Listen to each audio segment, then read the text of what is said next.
Oh, okay, well, welcome everyone to this tonight's webinar. We've got Efe Fruci, and she's the final speaker. So excited that she's able to give a webinar tonight, coming all the way from Vancouver, which is lovely as well. Efe is a career and confidence coach with 10 years of experience who builds confidence in women. She has helped clients achieve results in career transition and entrepreneurship and public speaking, and has led clients to land the jobs they want and deserve by coaching them to discover their personal and professional passions. She is passionate about seeing women thrive in every area of their lives and helping them see their worth. And she's an advocate for mental health and self-love. She also works as an analyst in the university and also in various companies such as Accenture and Deloitte and other smaller organizations. In addition to those two roles, she is also an international speaker and also an author of Faith Over Fear and the founder of a non-profit organization called Odihi. She's going to it. And which helps Black women and girls advance their careers.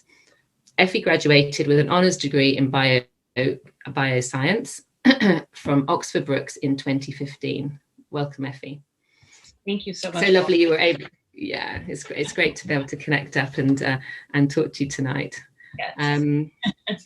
I'm so interested about how you balance all these careers.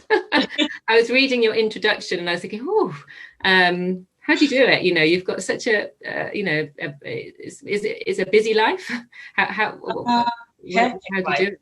Yeah, it's a busy life. And I would be, if I sat here and say it's not, that would be lying completely. At the start of it, because, I was at Oxford Brookes when I was studying my biomedical science degree, when I actually started what was a small group of women just meeting at the library, studying together, because I was a mature student and I felt like out of place when I first got to Oxford. And I was like, oh, geez, I need to find me a group of women that are the same age as me, 25 or above, that we can study and we can, just be a group together that just support each other.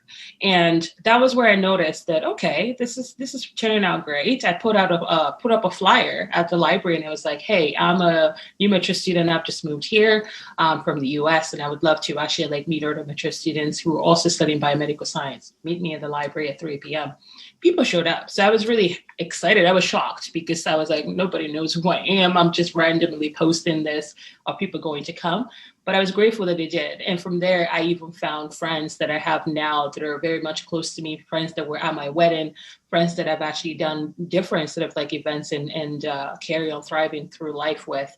And that's where my coaching really started. Because from that small group, I found that not only doing past events from different organizations, from church, from women's group, that I was really enjoying the fact where I was sharing my journey, sharing my career journey, sharing my passion with other people and just helping them see the possibilities. And that was when I thought, okay, you know what? Let's see where this would go. And over time, I kept on doing the same thing. I was coaching here and there. I held meetup group through the meetup app, where helping women who wanted to actually change career, who wanted to even change what they were studying to kind of relate to more what they like, not what their parents liked. So it was just more from a conversation one day that just ended up actually just helping me tap into my own purpose and seeing what I truly love and what was that had a deep connection to me. So since then, it's just been a roller coaster. I've been able and fortunate to be able to do all of this alongside working, both at Odihi and also at Accenture. But at the same time, I've grown, and it's not always going to be like this for a lifetime. But I enjoy where I'm at right now because I'm still learning, both in my own career and also helping other people learn through what I've, through those experiences, to see my own journey and to see their own journey and how we could also unfold. So helping them build a roadmap is it's a joy and a huge passion of mine. Yeah, no, it's, I can tell by how you're talking that it's been, you found one of your mojos in whether you'll find some more as you go along, but what a great thing to do as well, to support women, Black women and girls, and to have that sort of drive as well, to sort of find the best in their sort of lives and careers. What would you say was the sort of challenges of running your own business? Any particular challenges you've had or you faced? There's so many. There's so many, right? And I think Yeah. when I thought about today's topic and over the past few weeks, just leading up to it, the thing that kept on coming was finding your mojo in unexpected places, right? And one of the challenges that I found was at the start, and even when I was younger, I was such a bad overthinker. I would overthink everything because I was a perfectionist. I wanted it to be completely like polished, done, clean, crisp, whatever way you can think of perfection, that's how I wanted it. But I actually noticed that I was running myself to the ground so quickly. Even when I was studying, I was trying to catch up to be like everybody else because I was like, oh my God, the last time I was in the classroom properly was when I graduated high school at 13. And I didn't step back into school until I was 25. So you can see the huge age group. So for me, I was so scared. And I was like, my job is to be perfect here. So when I started my business and I was reaching out to people and saying, hey, how are you doing your own business? What are you finding difficult? What are the tips that you could give as a new starter?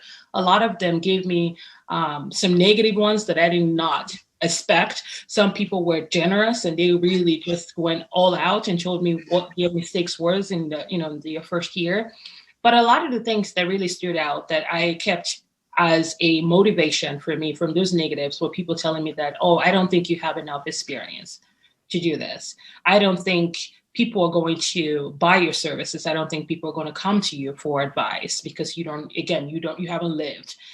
But those people that were talking to me half the time didn't even understand the journey I've already been through at that age. They didn't understand the hurdle, the challenges, the struggle, the things that I've seen even as a child that I wouldn't wish for my own worst enemy, that I've already gone through and overcame. And I'm still trying to be compassionate to people, to human beings, half of those people who actually caused and inflicted some of those pains, and how I'm changing the narrative so I don't end up hating the whole of humanity or blaming the world for what happened to me. But I was like, you know what? They don't understand. So that's why they give you what they can see based on your outer appearance. Mm-hmm. So one of the things that was one of the things for sure. That was a challenge. People just not understanding me enough to see my worth and to see where I could, what my potential was leading me to. So I took that as a motivation to work hard, to prove myself right, that I knew that what I was carrying inside of me was worth sharing with the world. It didn't matter if I failed. It didn't matter if I fell on my bum or if I actually made a mess out of myself. My job, my responsibility, my dedication, my commitment to myself was to try. Do your best so you have no regrets. So you know that you've given everything that you possibly can in your education, in your career, when you're talking to your clients, when you're working with people. Always come in with 1,000%. So when I had that mindset, I maintained it. And every day I try to maintain it. And founding Odihi, that was a challenge because I had that dream at 18. I wanted to have mentors. I wanted to understand what it was like to have support that my peers had, or other kids that I was growing up with, that their parents had money and they would lavish them with so many things, trips to internships, to go away on Erasmus or whatever.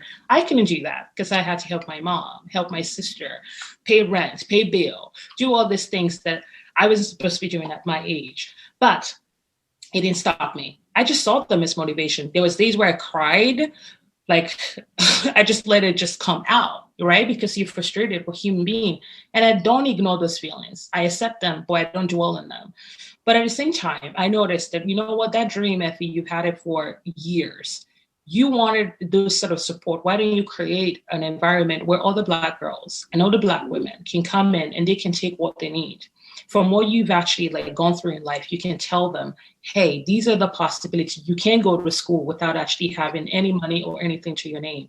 This is how you can start. These are the people that you can connect with.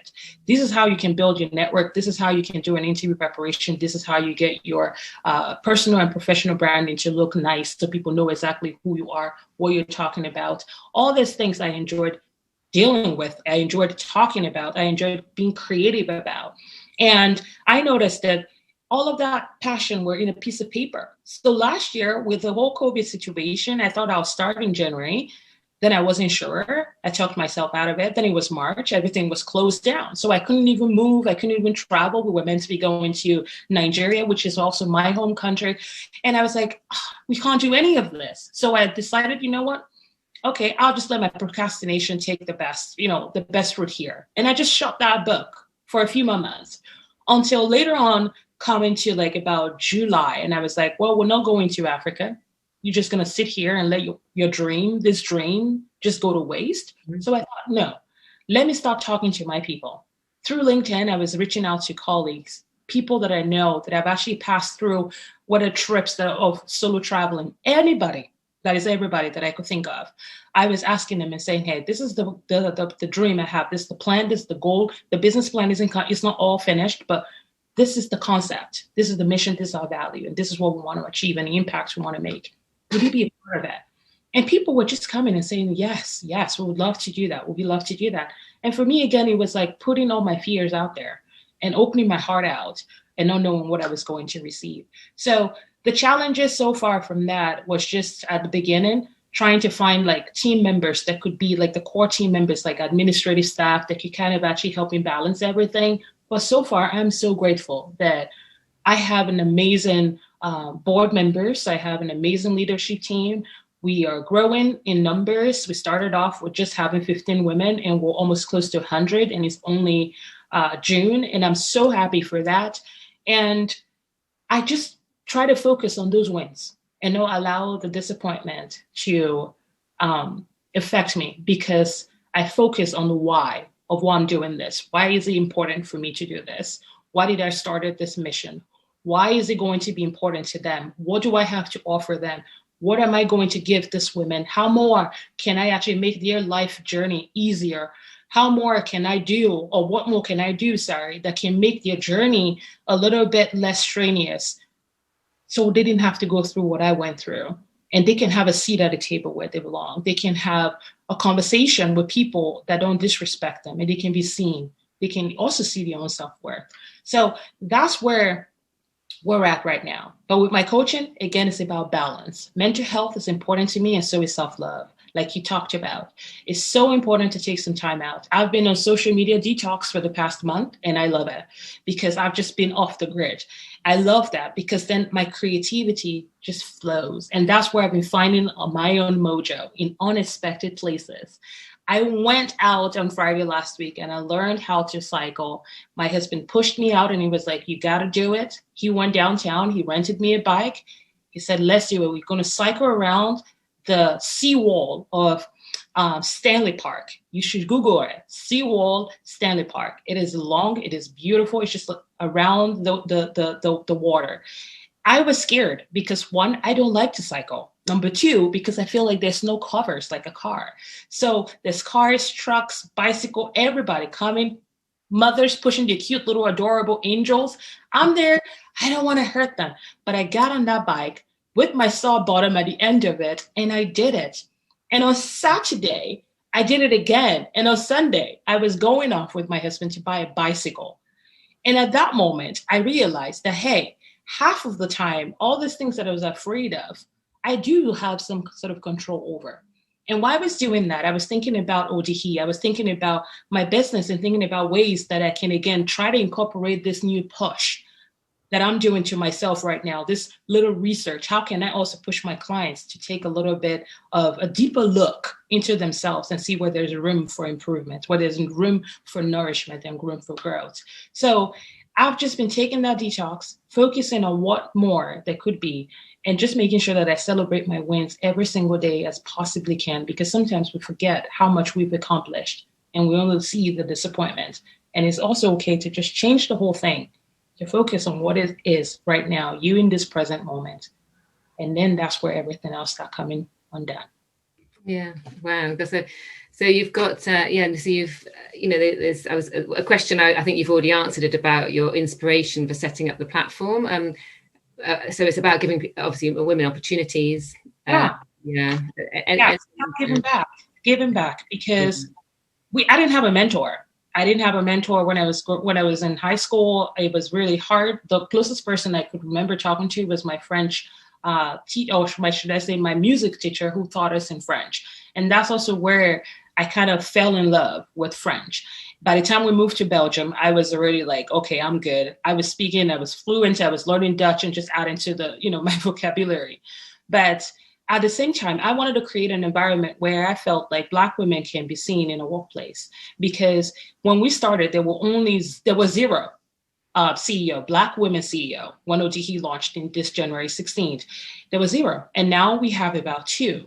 And I wanted to grow because that is such a small number. When you think about how many billions of people are in this world, and you're thinking about 2 Black women that are CEO of a Fortune 500 company, to me, that does not feel right. It doesn't sit well with me, because that is an indication to say that, hey, there might not be enough smart Black women. Is that a message that we want to pass on to younger girls who are working hard to aspire to be there? So with Odihi, we are seeking to address the lack of color in high level business positions. We're seeking to address them. We're seeking to shake those rooms where these conversations are usually not brought into, so we can actually try to open people's mindsets to see that there are a lot of talent within the Black community, but not everybody have access to go and get that extra course or to go to university, but there is talent there. And over the years, I've noticed how they have been overlooked, because I was overlooked, and it took me a long time to get to where I am. Even working at a center, I had to work super harder than other people that I know of. And it's just like, that's just normal. That's been my life, but it shouldn't always be that way. So we thought he were trying to bridge that gap and kind of find ways where recruiters, yes, can come into our talent directory and take from there and hire talent. So that way they're not overlooked, but they are nourished and they are educated and supported to come up. You know what I mean? It sounds, so I was going to ask how it works. So you said about the directory, and is it mostly with Canadian Black women, or is it an international? Have you found you've had international, quite global reach for your business? Yeah, absolutely. Because when we started, we had women who registered from the UK, from Nigeria, Ghana, the US, and also from Canada. So especially with the fact that we are virtual right now, we've been able to open our doors literally to any Black women from across the world and Black girls from across the world. So we have a lot more Black girls here within Vancouver, just because a lot of them have registered. But at the same time, we're not closing our doors to anybody that want to come in. We're just asking them to register to join the professional membership group, come in, take up a seat, join the online classroom, take what you need from there and keep on learning, come to the workshops, and just join the mentorship program, because that's a huge part as well of Odihi. We have a pool and a partner that have a list of women in those Fortune 500 companies, people who are running their own businesses, people working in tech, science, different environments in the industry that can support them, that can mentor them. So we had our first group, and they're going to be finishing the end of this July. They went into their mentorship program, and that's it. So simultaneously, while they're there, we're giving them some coursework to go through. I have a matrix to make sure that they are learning and they are keeping on top of their own goals that they told us they want to achieve at the start. And we're just providing them support as best as we can based on the feedback of what we know that they need. Mm-hmm.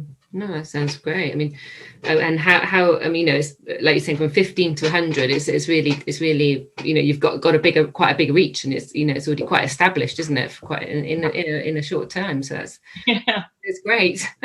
I was thinking, you're saying a bit about challenging yourself and wanting to give back, and I was thinking, what else helps you with your motivation? Is there any tips for those entrepreneurs out there who are just sort of trying to find their mojo, find their energy? Is it the business that you choose, that you're, It's all of it. But most, I would say my top 3 for sure motivation is, I came from a home that was, I had everything that I needed in terms of like finance. My mom had worked super hard to provide for us and made sure by the time we wanted to go to university, we had everything.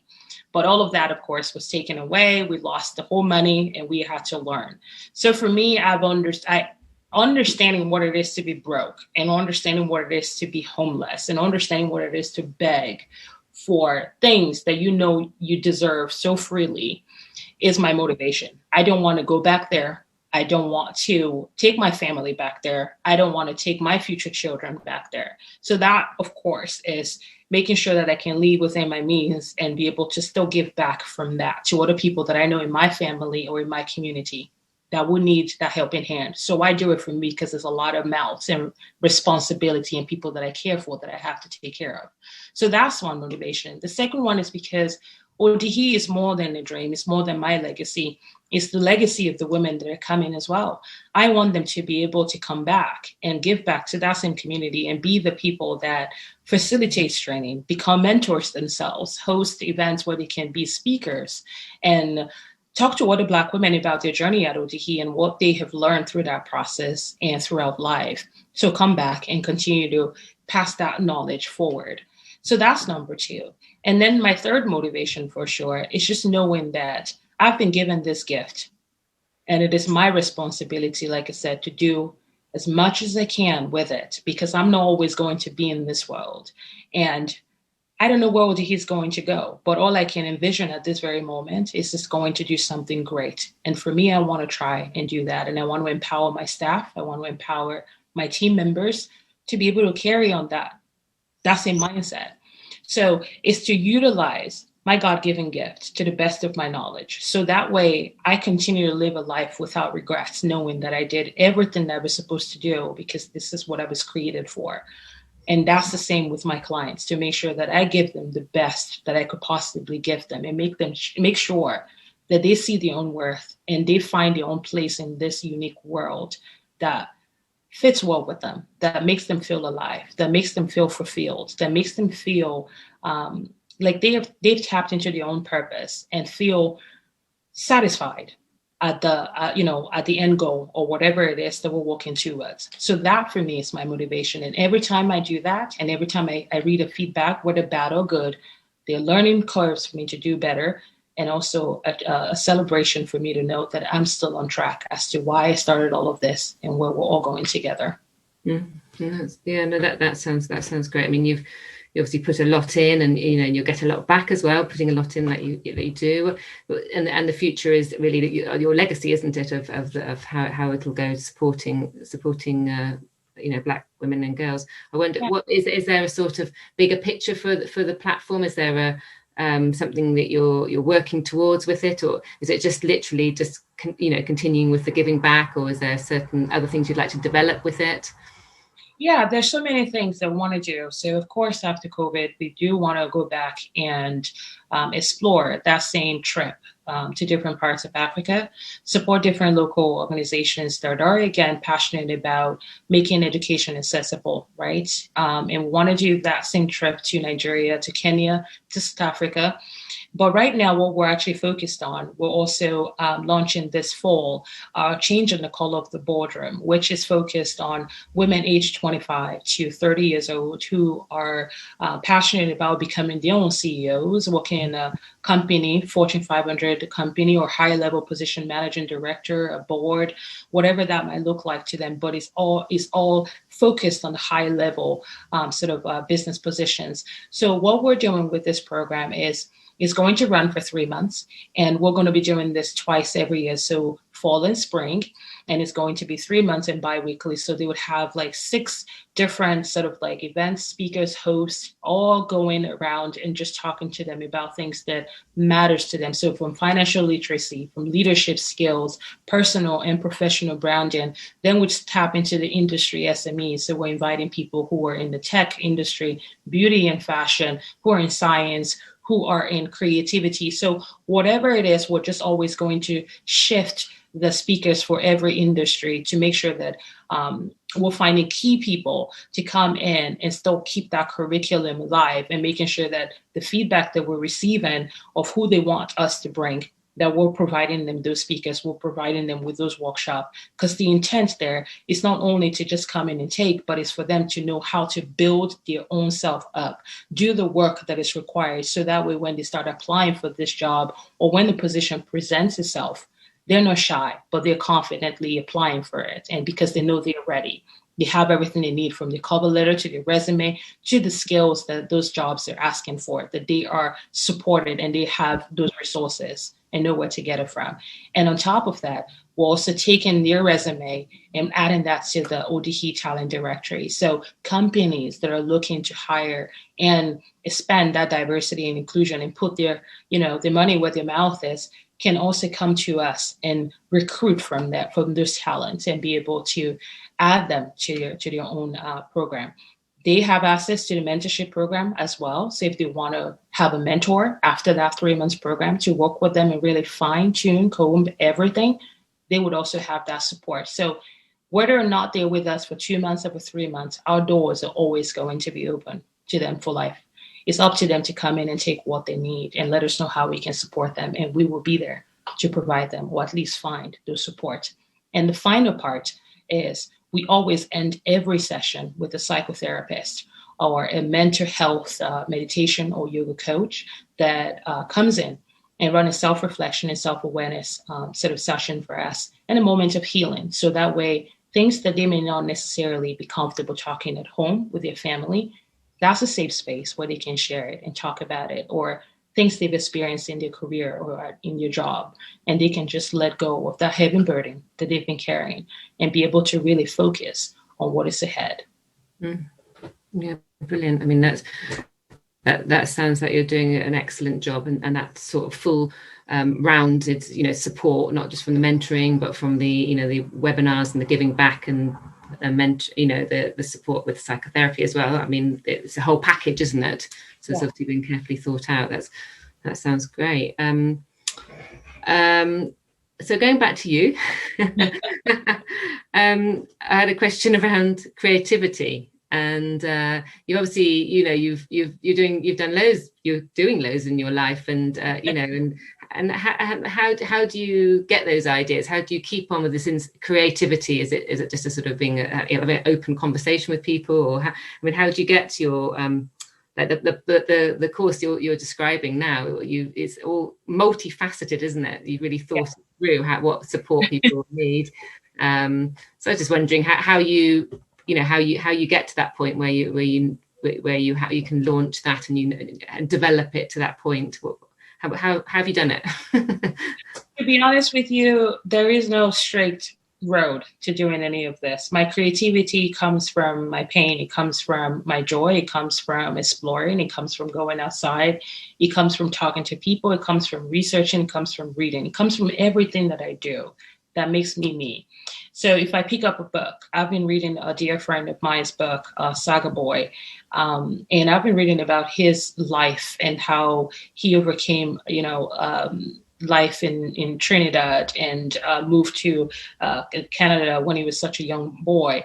And just unraveling that in his relationship with his grandmother, again, reminded me of my grandmother and reminded me of conversations that we had when she was still alive and when I was much younger.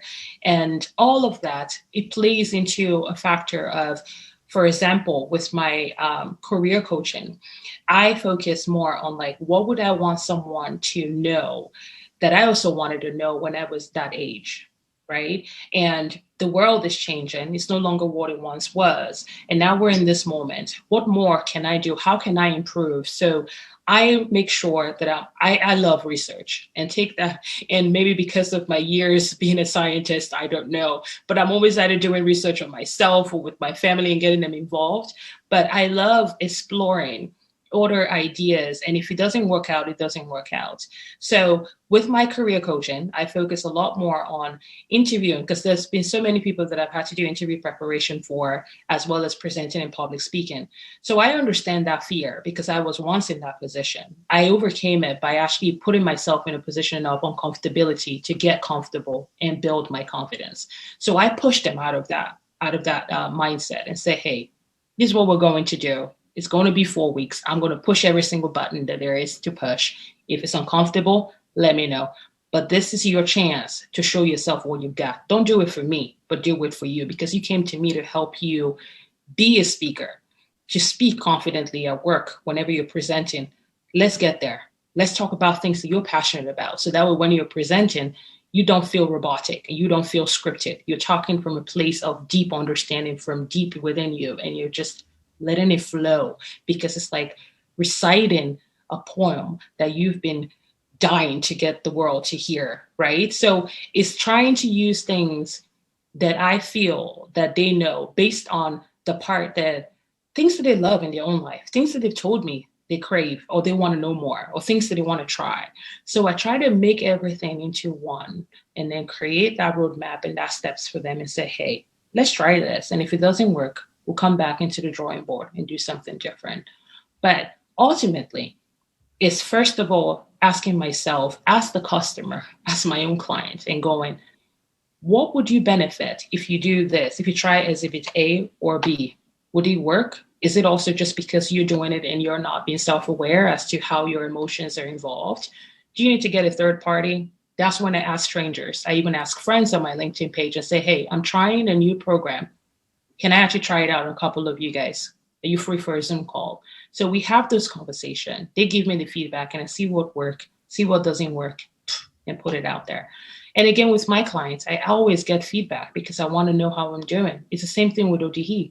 We're always getting feedback because we're growing. And as humans, we're learning as we go along. But I know what I have. I know my experience. I know what I've seen, and I know my passion for helping other people. And I see the impact it has. So I allow that to be enough for me to carry on pushing forward.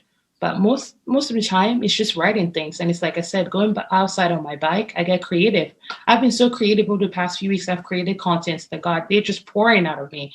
And it's just things that I'm going back into, like my first career path, working as a toilet cleaner at a YWCA hotel in Belgium, cleaning toilets and folding beds. And I was passionately, crazily happy about it. And it was just ridiculous. And I was talking about things like me working as an au pair and how I loved it and how that got me to nursing and midwifery. And ultimately, when I got here in Vancouver, I went on and completed my birth and postpartum doula. I was like, well, I don't want to be a midwife, but I love encouraging people. And what best to do it than to become a doula? That's literally like building people's confidence in the delivery suite. And I was just thinking about those things. Like my career path has been so different to everybody else, and so will yours. And that is okay. Try different things to see what you love. That's what I get my clients to see. Try different things and get to see what you really love and what you're passionate about. Not what people tell you should become, but who you want to become. What does your career look like to you? What does your perfect day look like to you? If you could paint it, write it, picture it, draw it, what does it look like to you? Ask yourself, search yourself, push yourself to see all these things and ask more of yourself because you're capable of it. Because sometimes we think we're going to break.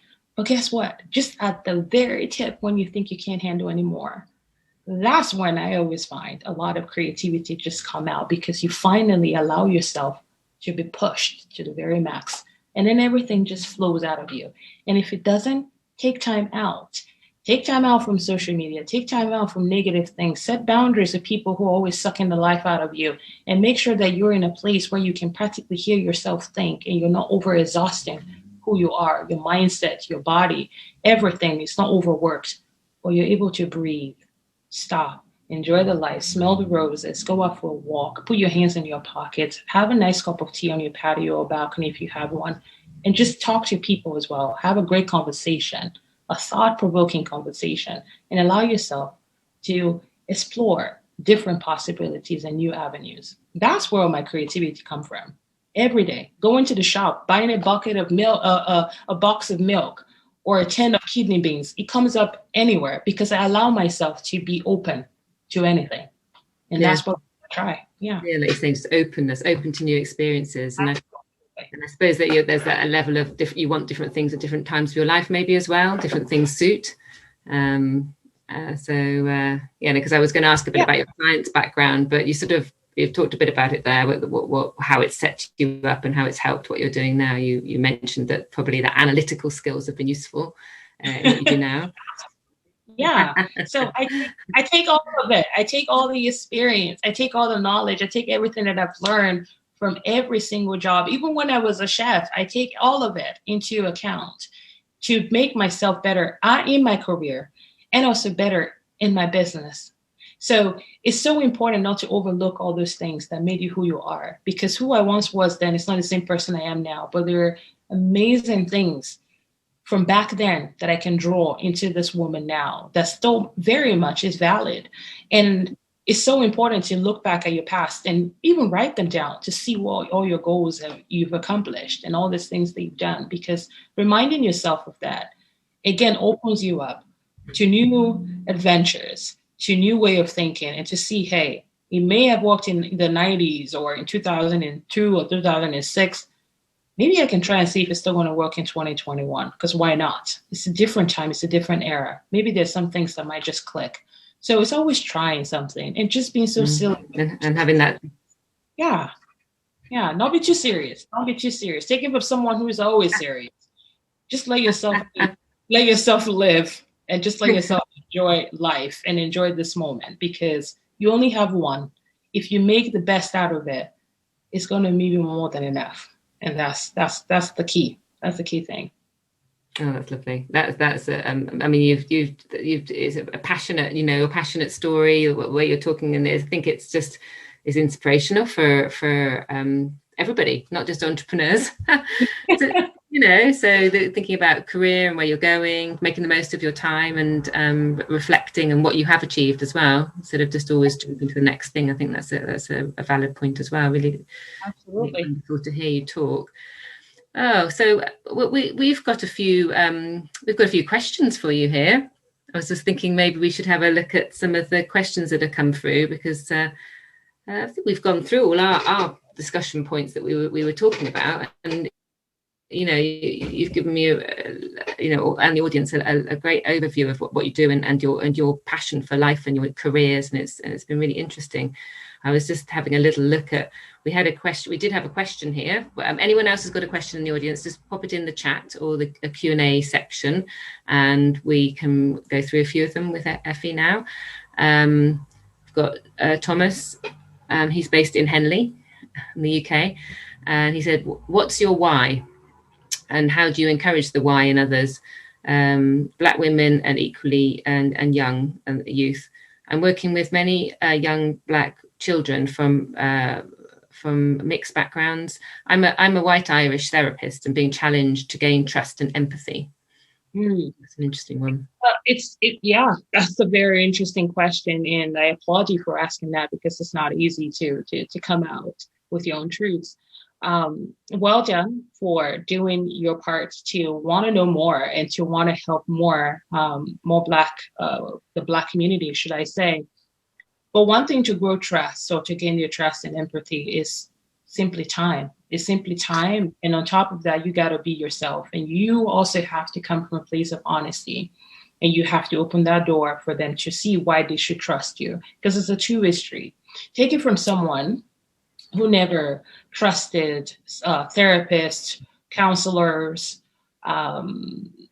you name it.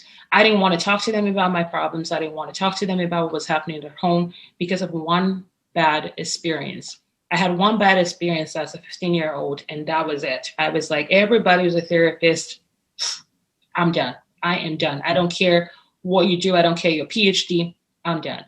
Because I felt at that point that my trust was taken, because I had confided in her, and she had taken a lot of the things that I said out of context in a divorce battle of my parents. And it was then in the courts. And then that resulted in my sister taken away from us and placed in an orphanage when she had both parents that were alive. So for me, I was upset because someone that I trusted to do the right thing didn't do it. So for me, that was my negative factor. So you got to think into account here that for a lot of Black women and for a lot of Black folks in the Black community, we've never been told that it's okay to trust a lot of people outside of our own community, because it's seriously hard. Because society, nature, environment, and time again, we've seen just how difficult it is that when we put our step outside, we're usually at a shutdown, or somebody's telling us, okay, go back to your lane, or go back there. Not your time to speak. You won't be addressed. So you got to give people patience, you got to give them time, and you got to also be as honest as you can be, and just let them know where your heart is. and where you're coming from and what you hope to do with them and for them. So that way they can understand. And it might take time because we're all healing and we're coming out of this sad trance. And it was something I was talking to Molly about, just before we started, for Judge Floyd and what happened. That was, a couple of days ago was his 1 year anniversary. So as a Black woman, I can speak for all our Black communities. I'm still triggered by his death. I'm still triggered by what is happening within the Black community. So, just from what's happening in the world, period, and how we're treated. And I'm healing from that. But I still have compassion for other human being, both white, brown, yellow, whatever your race is, because that's how it was brought up, to understand. So try to just have patience. Try to talk to them as best as you can and engage them or ask them to share what they can. If they want to share just a little, let that be enough. If they want to share medium size to a bigger whole conversation, let that be enough. But just give them time and patience, because everybody right now is just walking through a whole different phase in their whole life, and we're all trying to make sense of what's going on. So it's not always going to be easy to just come right up and talk to people about it, because I find it difficult to talk to somebody about anything to do with my mental health, because I only try to go to people I know and I trust. So it would happen, but we're just all trying to move along and really try to see who is an ally, who is there for our best interest, and who is not. So a lot of people might be very reserved and hold back a little bit. But if you really, really see that there is a connection that you and them can work together and you can impact their life in a positive way, then give them time and also communicate with them your intentions as well. So that way they know and they can go away and reflect on it and come back to you. Thank you. That's great. Thank you, Efe. We've got another question around, well, we've gone through this, but what if you sort of summarized your 3 top tips for an entrepreneur, what would they be? Is there any kind of sort of quick summaries of what you say to an budding entrepreneur who wants to get out there and set up a business? Oh man, that's a hard one. Just 3. All right, a few more than 3. But it's all good. It's all good. No, to be honest, my best advice for anyone who wants to be an entrepreneur, who wants to start their own business, who wants to take that side also and make something unforgettable out of it, is first of all, right, love and know yourself so intimately. Because this is key. And when I say this, I want you to know all your triggers, like all the things that set you off, all the things that make you happy, all the things that, if someone you don't like come into your room and they say it, can literally just, make you come undone. Know all those triggers so that way you can be able to put them at bay and you can know how to put them there. And then you can start working on yourself, loving yourself, knowing that weakness, knowing that strength, and letting it be, accepting yourself. And the second thing that I would say as well is do your research, right? Do your research when it comes to that particular career, that entrepreneurial goal, that business plan, that business idea. Do your research. Is it already out there? Is there people that you can talk to? Do you have the experience, or do you think you need more? Do you have the financial resources, or can you get some? Is there somebody that you can even go into business with rather than you doing this yourself? Don't be stubborn now, because this is the hard part. So you have to do your research. Do your research is so important, because when you've done that research, the third part is, again, reaching out to your own contact, to your network of friends, your family, people that you consider confidants, or people you consider to trust and, that you respect. Reach out to those people and share some of those ideas with them and see what they actually give you back. So some sort of like a feedback, perhaps. See what they say about those business ideas and the tips that they also provide for you that you can go away and reflect on. And don't be too hard on yourself, and also don't be too hard on them. If they give you something that you didn't want to hear, that's part of the process of growing up. That's part of the process of being an entrepreneur. People that you respect and you trust would always give you the hard truth. That's me. I would want to tell you if there's a problem, so that way you can have time to go and work on it and then come back a million times stronger. So listen to every single thing that they're saying. Wherever there's the truths, gather all the truths. Wherever there's work to be done, Get those work to be done. And again, from that same contact, find those key people who can share their time with you to get you up to the next level. There are free courses, there are coaches out there that can support you. Doesn't have to be me, but there are people, mentors that you can have. Those are all great things when it comes to looking into your contacts to help you take everything from the ground up to fruition. And there's more things like read, breathe, don't be so hard on yourself, work hard, play harder. Why? Because I used to be like, work, and then your energy go down.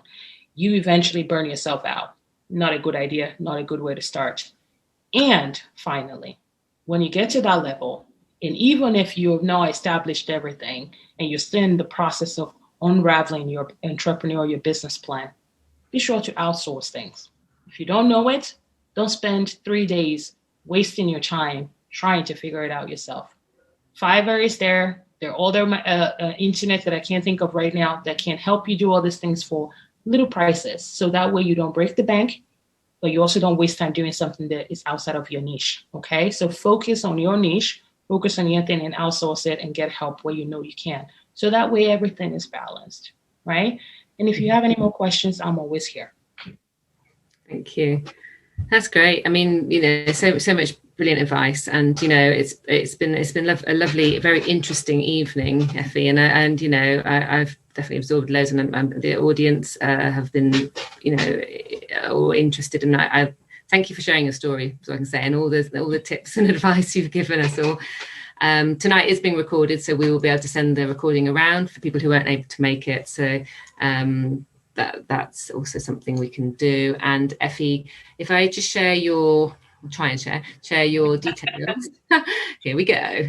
And only host if I can just be able to do it. And then you can see Effie's. Have I got? You can share me. Okay, I should be able to share here. Share my screen. That's right. The right one. There we go. So we can have a look at Effie's details, and she's happy to for you to contact and link up with her. The next one, if I can get it to move. There we go. Yeah. And this is lovely. Yes. The more you move your mind muscle and expand it, it expands. Keep on working on it, keep on exercising it, because it's like anything else. If you want to grow, you got to do the work that is required. Otherwise, you stay the same. If you don't challenge yourself, you would never know what more you're capable of. So just keep pushing yourself and keep pushing yourself. Lovely. Yeah. And this is Effie's details of how to connect up with her. We will post and tag her on our LinkedIn site, the alumni one, tomorrow. But we'll also post this to the email, goes out to everyone tomorrow if you need it again. But that's great for sharing all that, Efe, and I'm sure you'll get lots of people connecting up with you.